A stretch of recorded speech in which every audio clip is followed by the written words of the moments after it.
Puji Tuhan, selamat pagi Bapak Ibu Saudara sekalian. Dan diberkatilah kita yang mendengar, menyimak, bahkan melakukan apa yang Tuhan kehendaki untuk kita lakukan di sepanjang hari ini. Firman Allah, saya berikan tema tentang Tuhan ada di tempat pengintaian. Jadi sama seperti pribadi Nabi Habakuk ketika dia ada dalam satu suasana yang begitu berat pergumulannya, dia datang kepada Tuhan, tetapi seorang nabi ini ternyata dia sempat mempertanyakan, seolah-olah Tuhan berpihak kepada bangsa yang sudah jelas sangat jauh daripada Tuhan, kemudian menyerang bangsa atau orang-orang yang ada di sekitar Nabi Habakuk pada waktu itu. Kita lihat di dalam Habakuk pasal 2 ayatnya yang ke-1. Aku mau berdiri di tempat pengintaianku dan berdiri tegak di menara. Aku mau meninjau dan menantikan apa yang akan difirmankannya kepadaku dan apa yang akan dijawabnya atas pengaduanku. Kita mengerti bahwa bangsa Kasdim adalah bangsa yang sangat jauh dengan Tuhan. Ya, tetapi menurut pandangan sang nabi, seolah-olah Tuhan memakai bangsa Kasdim untuk menyerang bangsanya. Dia mempertanyakan, dia mengadu kepada Tuhan. Dan kalau kita lihat Bapak Ibu Saudara sekalian, pada zaman itu menara pengintai itu sangat bagus, sangat strategis sekali ketika ada orang-orang ingin meninjau, ingin melihat keadaan di sekeliling mereka, dan mereka ada di dalam menara peninjau. Nabi berdiri kokoh, berdiri tegak di menara peninjau untuk dia melihat sekitar. Teristimewa, dia ingin melihat, mendengar jawaban langsung dari Tuhan lewat pergumulan seorang nabi. Ayat 2 berkata begini, lalu Tuhan menjawab aku, demikian tuliskanlah penglihatan itu dan ukirkanlah itu pada loh-loh supaya orang sambil lalu dapat membacanya. Ayat 3, sebab penglihatan itu masih menanti saatnya, tetapi ia bersegera menuju kesudahannya dengan tidak berlambat-lambat. Nantikanlah itu, sebab itu sesungguhnya akan datang dan tidak akan bertangguh. Ketika sang nabi ada dalam menara pengintaian, dia berharap kepada Tuhan dan meminta jawaban kepada Tuhan. Jawaban Tuhan adalah jawaban yang pasti. Tuhan menjawab, sesungguhnya penglihatan itu diukirkan pada loh-loh supaya orang sambil lalu dapat membacanya. Wow, ketika seorang nabi dia di dalam pergumulan yang berat, dia merasakan ada keamanan, ada jawaban yang dari Tuhan untuk dinyatakan kepada sang nabi. Tuhan bilang gak berlama-lama, akan ada waktunya.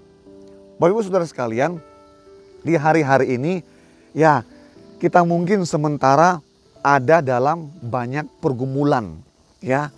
Tetapi kabar baiknya, ketika kita ada dalam menara pengintaian, dalam posisi pergumulan, doa-doa kita ya datang kepada Tuhan, itulah merupakan satu menara doa yang kita sampaikan kepada Tuhan untuk kita meninjau, melihat, mendengar jawaban yang Tuhan sudah sediakan dalam kehidupan kita. Seorang nabi pun banyak pergumulan. Seorang hamba Allah banyak pergumulan. Dan di saat pagi hari ini sesungguhnya Tuhan sudah berfirman secara khusus dalam kehidupan kita. Ya, tinjaulah apa yang menjadi jawaban Tuhan. Tinjaulah apa yang menjadi suara Tuhan. Dan kabar baiknya suara Allah sudah kita dengar di saat siang hari ini. Ayatnya yang ke-4. Sesungguhnya orang yang membusungkan dada tidak lurus hatinya, tetapi orang yang benar itu akan hidup oleh percayanya. Wow, orang benar akan hidup oleh karena percayanya. Dan kabar baiknya, kita di pagi hari ini disebut orang-orang benar karena ketergantungan kita kepada Yesus. Itulah yang membuat kita menjadi orang benar karena sudah dibenarkan oleh Yesus. Kita lihat, hubungkan ayat ini di dalam kitab Korintus, surat Korintus pasal 5, ayatnya yang ke-7. Sebab hidup kami ini adalah hidup karena percaya, bukan karena melihat. Wow, di dalam peninjauan memang kita belum melihat jawaban yang dari Tuhan. Tetapi kabar baiknya, ketika kita hidup oleh karena percaya, kita akan melihat kabar baik, akan menyaksikan jawaban dari Tuhan. Walaupun itu butuh waktu, tetapi itu merupakan kepastian.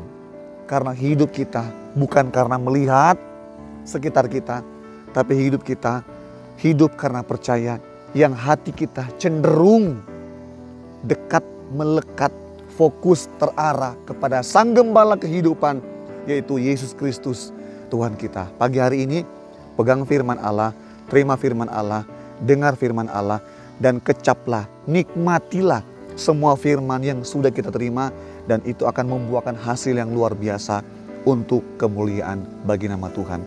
Amin firman Allah. Mari kita berdoa. Bapa, dalam nama Yesus, biarlah firman Allah pada pagi hari ini benar-benar membawa kami semakin dekat dengan Tuhan. Membangun menara doa kami untuk mengintai, untuk melihat jawaban-jawaban doa yang sudah Tuhan sediakan dalam kehidupan kami. Tuhan tidak pernah lalai, Tuhan tidak pernah berdusta, Tuhan tetap menepati janji-Mu dalam kehidupan kami, karena janji-Mu ya dan amin dalam hidup kami.